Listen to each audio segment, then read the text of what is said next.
where we are going to see country examples of this way of linking or microdata approach, making microdata approaches. We will have first a presentation by Mr. Manfred Viquez from the National Central Bank of Costa Rica, and later on we'll have a presentation from INEGI. So the first presentation is measuring Costa Rica's participation in global value chains, and I will briefly introduce Mr. Manfred Viquez, who is an economist with 22 years experience in the National Central Bank of Costa Rica, now working in the Department of Macroeconomic Statistics. And also he is a professor of economics in Universidad Latina, where he teaches economic development and labor economics. So please, you have the floor. Thank you. I wanted special thanks to UNSD and INEGI for let us the opportunity to share our experience with you. First, a couple of remarks about this presentation. I was talking to Gerardo yesterday, and he told me something that I consider very interesting. He said that it takes for him to drive from here to from Aguascalientes to the Mexico City 5 hours. In my country, that means going from coast to coast in pretty less than that time. So that gives you the idea of a small thing that we're talking about. But a former governor of the central bank used to say, small is beautiful. So as Gary said, that gives us the opportunity to, do deep research and have direct contact with most of the enterprises involved in this process of GVCs.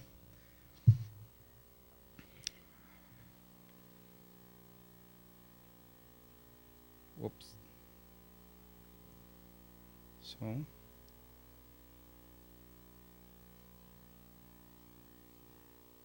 How does it work? Yeah, it's on. Yes.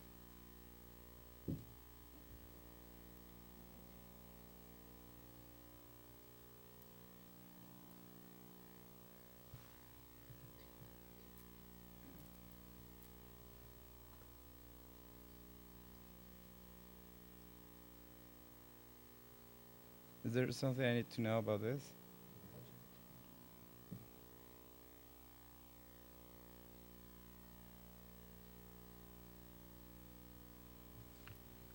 Okay, now it's working. Thanks. First, brief outline of the presentation. We're going to talk about Costa Rica's participation in GVCs and what were our research goals related to I/O tables, and how do we construct and fit our I/O table into the international I/O table, and some results of the research. I also want to mention that this research was made in collaboration with the Ministry of Foreign Trade, and it might sound unfair because one of the authors of the paper is actually here, my director Henry, but you will have time to hear them tomorrow. So what do we know about Costa Rica's participation in GVCs and where we are? Well, first of all, this is pretty much new for all of us, and we tried to get in touch with people who are experts in those matters. In the OECD, World Trade Organization, we got very helpful support from IDE Jetro and the University of Duke also. And United Nations, SD, and KDA. So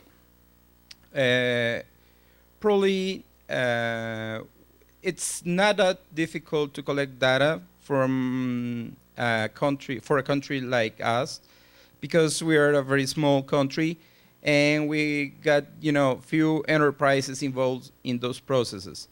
But how to use the information and to create knowledge from this, it's much harder and new for us, and we are very grateful with the help that we have from those organizations and institutions.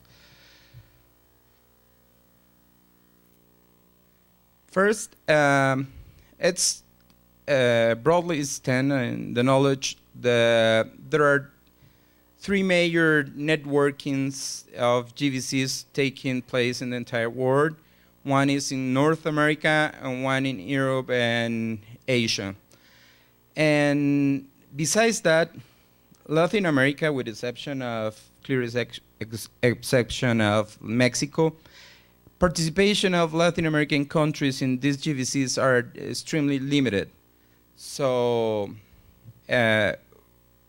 having a clear picture of how do we fit in those global value changes was pretty much difficult for us, but we're working on it and we're learning a lot to influence public policies related to this matter. First, I want to show you composition of our exports. As you see in the first graph, up to the left, we have been experiencing a kind of change in the production structure toward services. We're still in the manufacturing processes, but we are switching to some services which are increasingly important in our country. And there's a big step after 1998 when some technology company came to the country. After that, many things happened in terms of FDI flows, and they were more specific in topics in activities like technology, medical devices, and all those kind of things. So as you may see in the graph below, most of the increase in the trade and exports, it's pretty much related to the incoming FDI enterprises.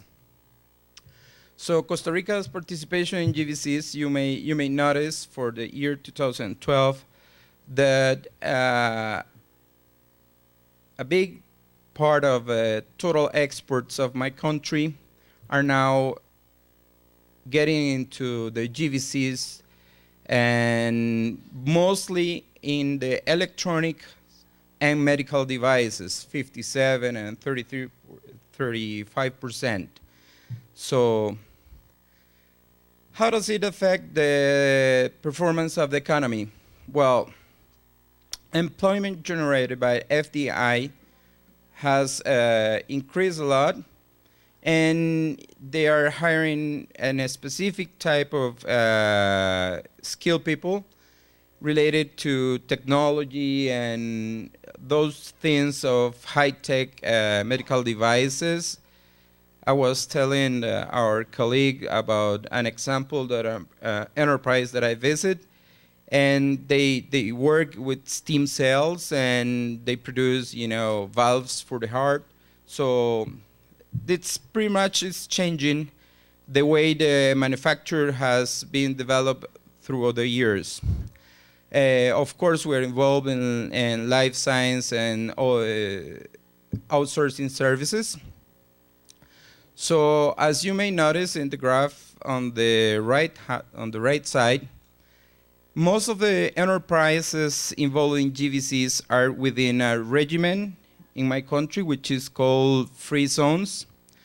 Those enterprises have much higher levels of wages than the national average, which is the red line. So it gives us the opportunity to increase the life standards for the people involved in this kind of production.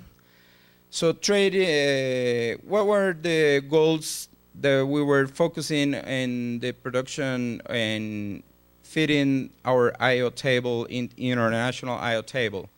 Well, first was link our work to trading value added. Why?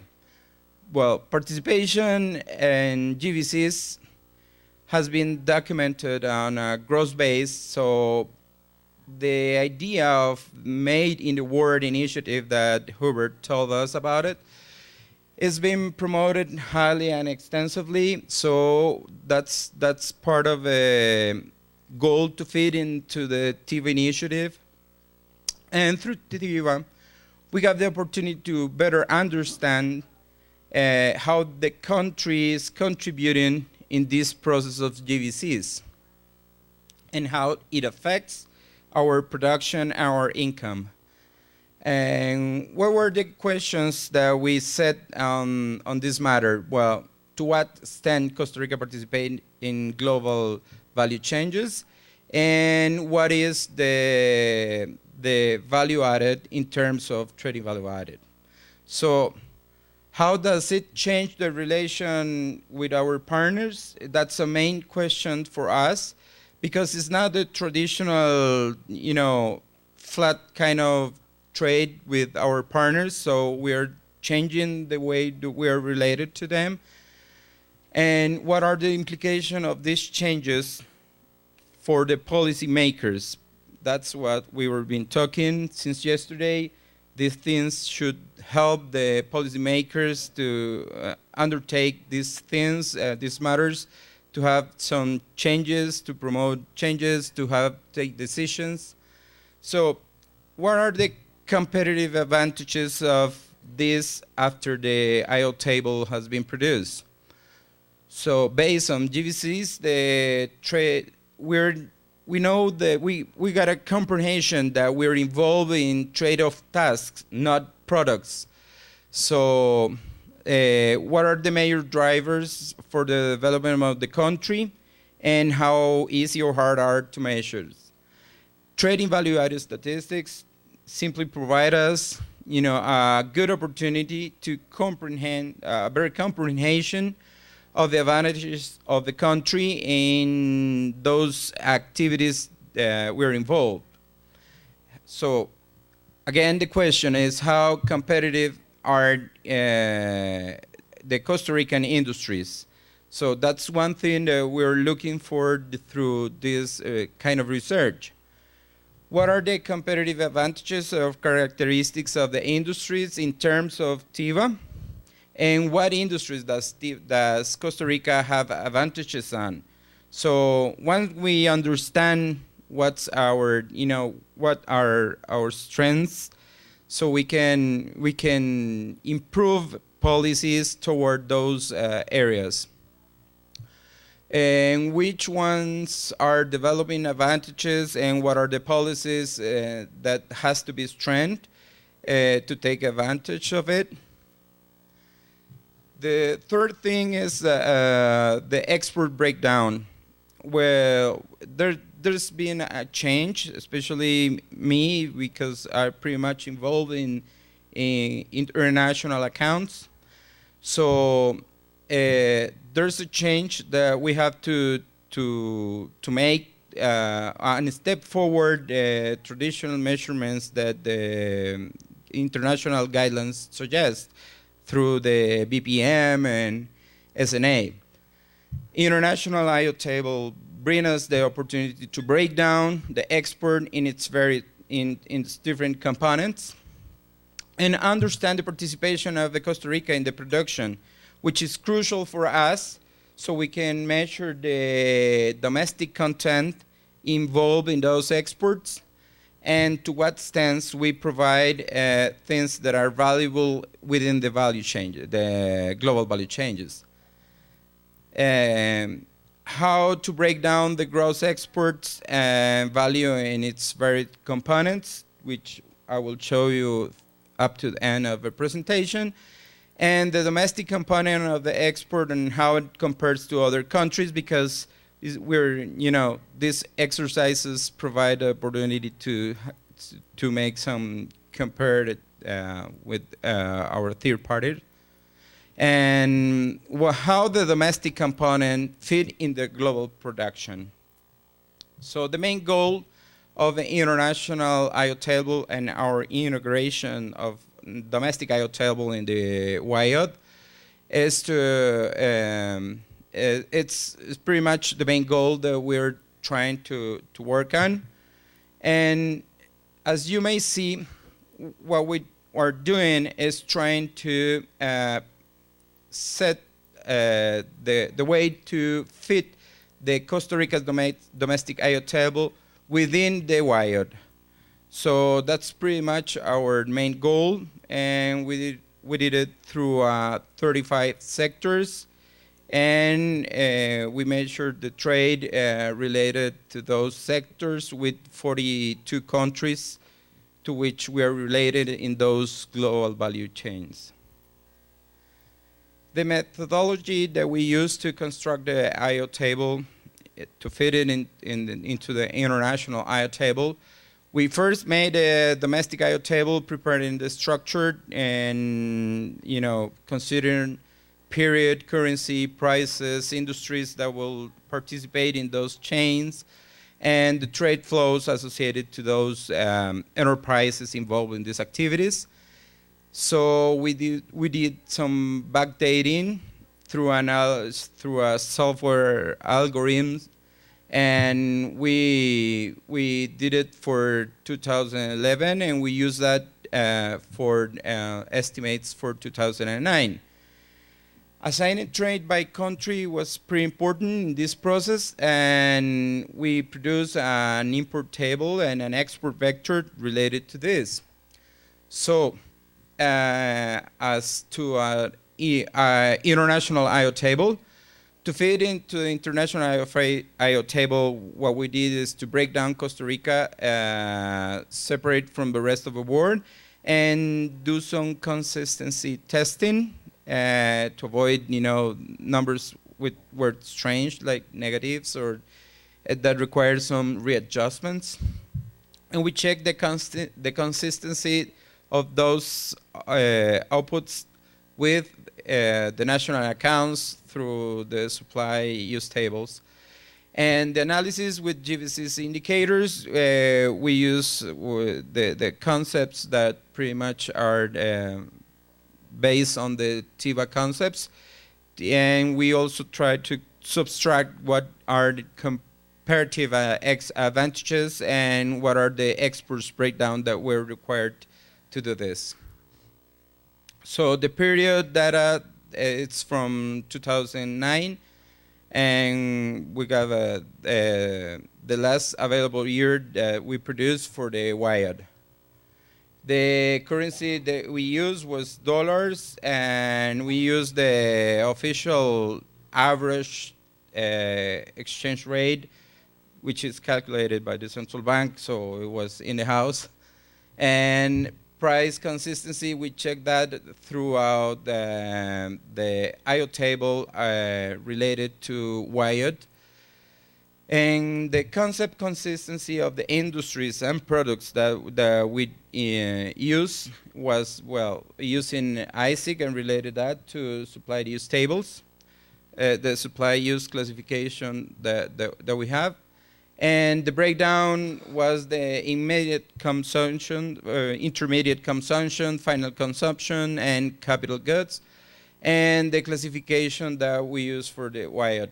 So consistency of the trade flows require us to do some data processing to, since the WIOD, even if it's based on trade data, and most of the trade data is in the import side is CIF, we have to transform that to FOB.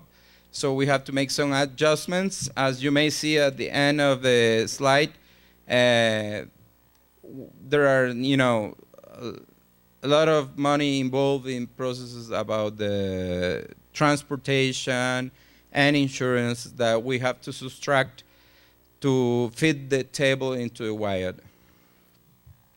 So how was the backdating made on? We separate the intermediate goods and its demand, as well as the final demand and external demand. So we construct independent tables for the domestic supply to the intermediate demand, which is the intermediate demand table, and the domestic supply for the final demand, which is the final demand table, as well as the rest of the world demand provided by the domestic supply. After that, we got the external supply, which are the imports, of course, and we construct an import table too, and the value added involved in those processes, which are clearly specific for labor and capital.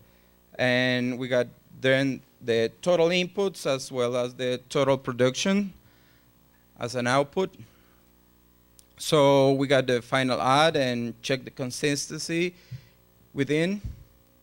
And we check the trade data that's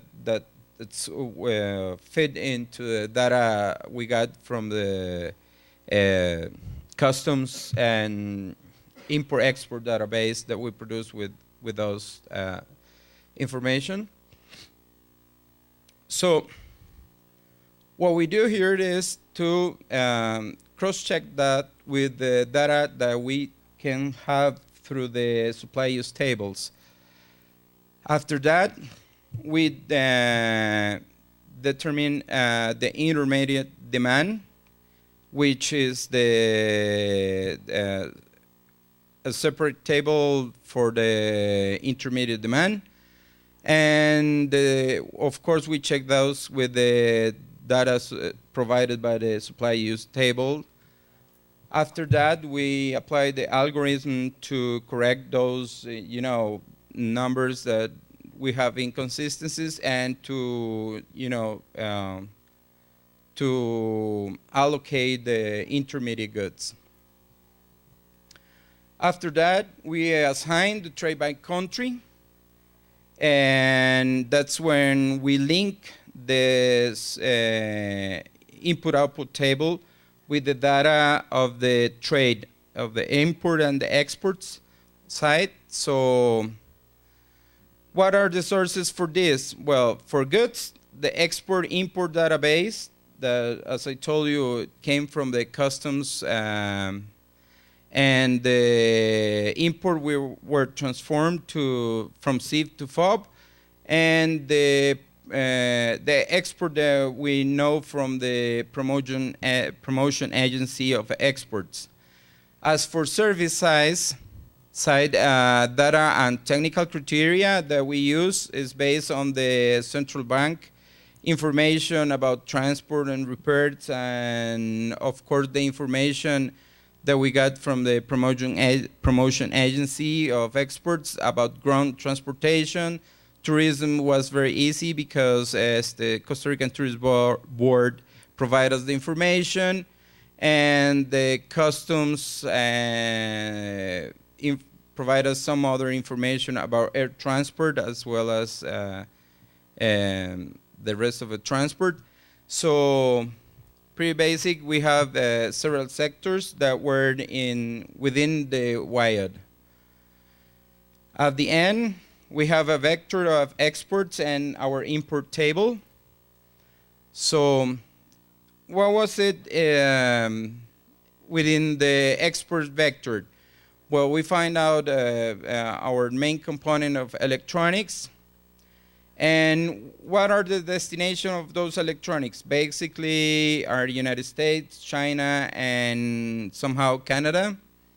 And what are the uses for those electronics? Well, we determine what are the uses for intermediate demand and final demand, or if it's capital demand in that case.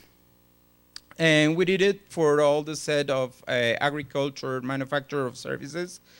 depending on which ones those industries are related to.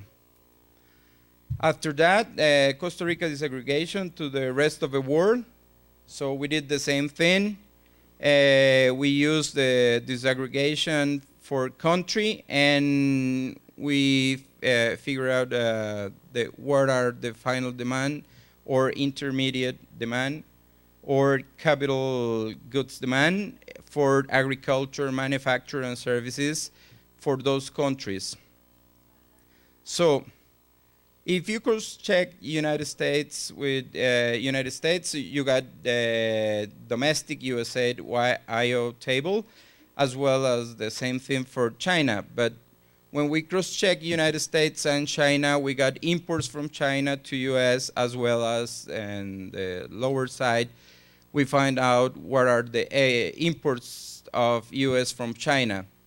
So what we did here is to add some information about how Costa Rica fit within those tables, and how do we import some inputs and we provide some goods to the chain, and how the Costa Rica domestic IO table fit within. So we got exports and imports, as I told you, to those chains. And we check the consistency first with the national accounts. We take a good look to the export data from Costa Rica. We didn't use mirror data because we rely pretty much on our data of exports. So the idea was that if we use our trade data, especially in the case of exports, we ensure the consistency with the national accounts. Otherwise, if we use mirror data, we will have those problems that were presented yesterday about, United States and UK having surpluses in trade with each other. So to avoid that, and to ensure the consistency with the national accounts, so we use our export data and no mirrored. And to reduce the effect of those finding negative numbers, which required some readjustments, we change or readjust or made some assumptions to minimize those numbers to have a very consistency within the IO table. And the discrepancies vector when Costa Rica data is more accurate than the international data. So that's why we use our own data. For example, in the case of tourism, hotels and restaurants, export from Costa Rica to US says that we are exporting 400 millions, and on the import side, US said that it's exporting to us, or when we are importing from US 53 millions. So discrepancies in one road can be up to 4 or 3/3 of the total amount. So that's why we want to ensure consistency within the data, and we use our own data. What are the lessons learned from the results that we have from this exercise? Well, first of all, the need to change from gross value of exports to value added, which is, my guess, the most important lesson that we have learned, because we know the gross value are just the cumulative total of exports, which includes inputs from others. Since we are involved in this process of value chains, most of the content may be provided out of our country. So what we need to know is what this value added tell us about our contribution to the final value of a good produced, or a good that goes out from our country to the rest of the world. For example, Korean manufactured is 50% to US, and that measured value into the international trade is focused on intermediate goods. So what we find is what are the percentages of the final value of the product that we are exporting. It's produced within the country. It's been added in the country. And we find out marketing and sales customer service, it's about 30%. Assembly is just 5%, which is interesting finding, because we thought it would be a little bit higher. And advanced manufacture is about 15%, 10% is on basic inputs, and the research and development, which mostly take place in US, is about 40%. The new methodology shows some different magnitudes according of the exports if we compare gross and value-added data. So I guess the chart is a little bit difficult to read, but basically we are exporting to the rest of the world pretty much more if you take the gross value, and you will realize the value added to the rest of the world is pretty less high than we thought. And the reverse things happens when it's bilateral exports to US, which is higher than the gross data shows. So you may see the differences, but basically we got our main difference which are pretty much lower than we thought, and what the gross data shows to the rest of the world, and specifically to China and Mexico. And it's much higher in the case of the other exports to US and Europe and Canada, basically. On the import side, we got the same finding, and indicating that the value added is somehow different than the gross value of the exports shown in the trade data. So in bilateral trade, the imports from US, it's much less than, well, it's somehow less than the gross value shows.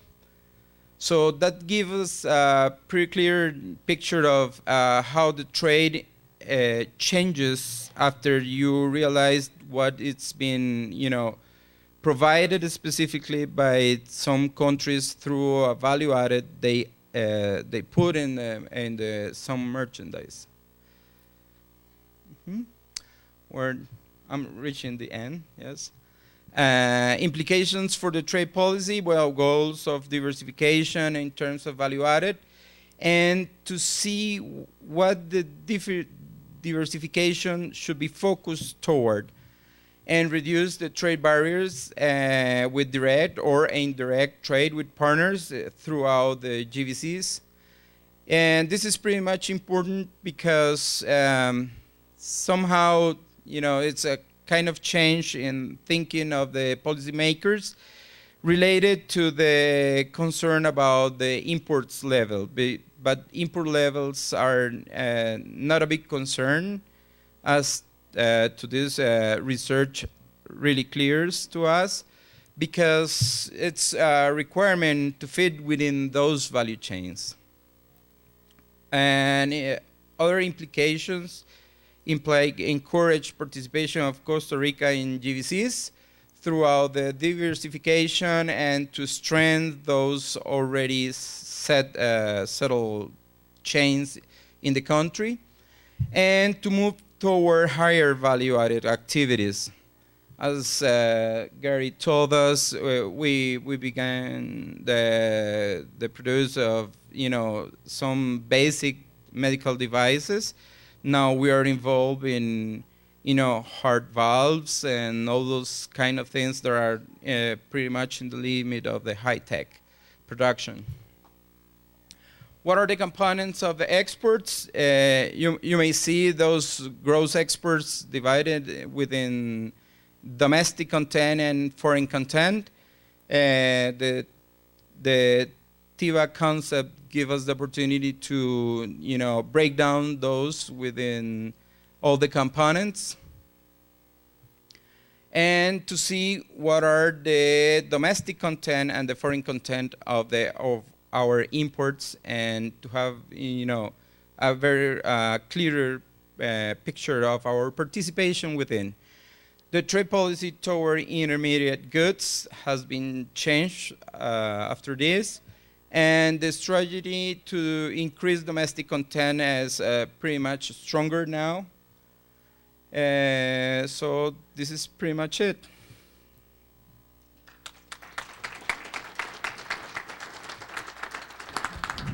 Thank you very much, Manfred. I think it was also very interesting, and the results and the implications on policy making is also quite relevant.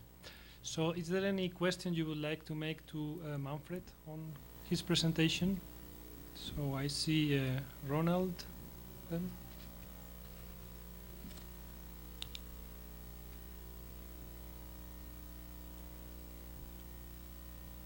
Please don't ask me about the algorithm.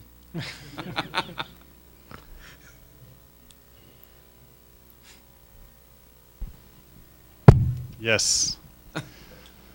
Thank you, Manfred, for the nice presentation. I have one question. The adjustments from gross value to value added look fairly small. But if you would break this down by industry sector, it might be very different. So do you have more detailed data that if you would look at electronics, you would see more differences, and maybe, or do you have any information on this? Thank you. Henry, is it work? Is it working? Ah, yes. Yes, it's working. Well, actually, yes. The difference look pretty small when you compare gross and value-added data. But within industries, it's not pretty much different. But we can provide data because, as I told you, that idea of small and beautiful is make the task easier for us. Yes, we can provide that. We didn't in this presentation, but information about it is available. Thank you. Now Nadine from OECD.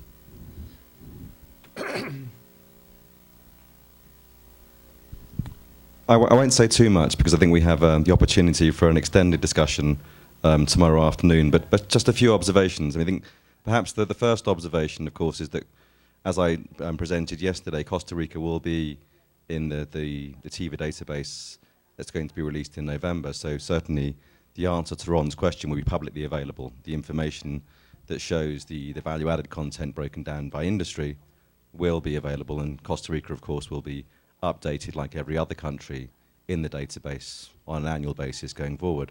But of course, we've done some work already with Costa Rica data, and Manfred's right, the variation that you see across industries isn't significant, but that's also true for many other countries as well.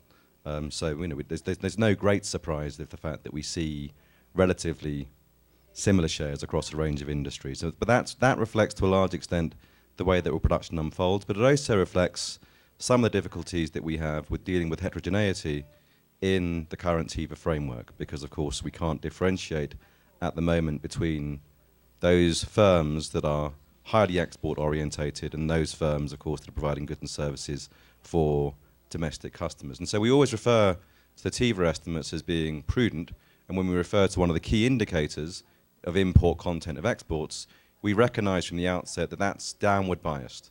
And so certainly I think that's also true from the data that we see here. Just a very quick observation in terms of the numbers. What's very interesting, and it's a shame I didn't get a chance to show this yesterday, but one in the presentation that I provided, there's a lot of different slides and charts, and one of the charts reveals, if you want, one of the bigger picture stories that comes out of TIVA, and that's of course that nearly every other country in the world, most countries in the world, and certainly of the 57 countries in the TIVA database in the last release, 53 of them had larger trade relationships, both in imports and in exports, with the US in value-added terms than compared to the gross export data. So we see that final consumers in the US have a bigger influence when seen through the TIVA lens when looked at with gross trade statistics. And that's not surprising because we know that the double counting of intermediates occurs within these regional chains, and then they basically reappear in terms of the value-added content where the consumption takes place. But what's very interesting about Costa Rica's case is that the data showed that the exports to the US were in line with what we see for many other countries, but the imports were lower. And I think that reflects the nature of the trade relationship that Costa Rica has with the US in terms of there was a lower import share from the US because a large part of the import value added was being returned back to the US, and so that contributed to the higher share. Whereas in other countries, there was also a higher import contribution from the US because what we were observing in the TIVA database is that US value added was appearing in final consumption of other countries, but also through other chains from other countries. So, for example, China would have higher imports from the US because there was US value added embodied, for example, in goods appearing from Japan or elsewhere. So anyway, just an interesting observation. In terms of the data itself, of course, the not taking on board any adjustments for the national position on trade is a very useful way of looking at the data, and it also allows you to illustrate to what extent changes are made in the TIVA system to reconcile bilateral trade asymmetries, which we necessarily have to do in the TIVA system. But many countries, of course, approach the TIVA data set by looking at the trade data from their own perspective and then try to generate results on that basis. You'll be reassured to hear that we, of course, have quality assurance tools at the OECD, and when we run the model using countries' fixed partner share trade relationships, we end up with very small standard deviations for most countries and most industries in terms of the key core TIVA indicators. Now, of course, we can't guarantee that the trade relationships themselves would reflect the underlying trade relationships, but certainly the key indicators are relatively stable, irrespective of the national or the balance perspective. So that's what I have to say, but tomorrow we'll have a longer discussion. Certainly, I think I'd be interested to hear more about the FOB CIF transformations. Thank you. Okay. Thank you very much. So I think we will take one additional remark because I need to give time also to the last presentation. So this will be the last one for this session. Thank you very much for very interesting presentation of Costa Rica. I think for developing countries, the study on some processing products is important to show the policymaker to how the distribution of the nation to the GVC. For this presentation, I have question is because you select electronics products is the key goods for study. And then electronics is final products and includes many inputs. Some of them is import from other country, and some of them is produced products in the domestic. So do we have a discussion with the firm for electronic and how the trend of the product association in this own study for this? The question is, do we have a discussion about it? No, maybe you repeat the question. Yeah. Yes. Can you repeat that? My question is how the discussion with the firm they produce the electronics. For example, in the Vietnam, the Samsung, for example, is the export. I think the biggest exported electronics, but they produce that goods based on the many item, and some item is imported. Almost item is imported from other country, and some of them is produced in Vietnam. So I think if you have a discussion with that firm about all material is involved, finance products is exported. Well, And and how the discussion with the association of the products for your study. Okay. Well, first, about the production of electronics, we got a pretty much clear picture of it, and we're certain about our participation in that industry. And it's not, let's see, for the important companies in Costa Rica involved in the production of electronics, we are specifically referring to microchips, so they are not final goods. They will be exported to China, to Dell, or HP, to be part of another process, which is the computer itself. And our participation in electronics is much related to microprocessors and semiconductors. So we're clear we're not making manufacturing final goods. It's what we are providing. It's intermediate goods for another process within the value chain.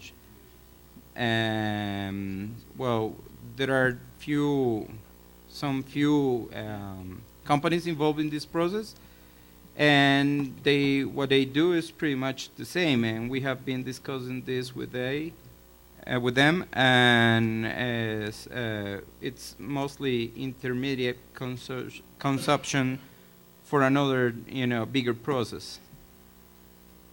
But if you need a little more detail, we can speak bilaterally if you require more detail.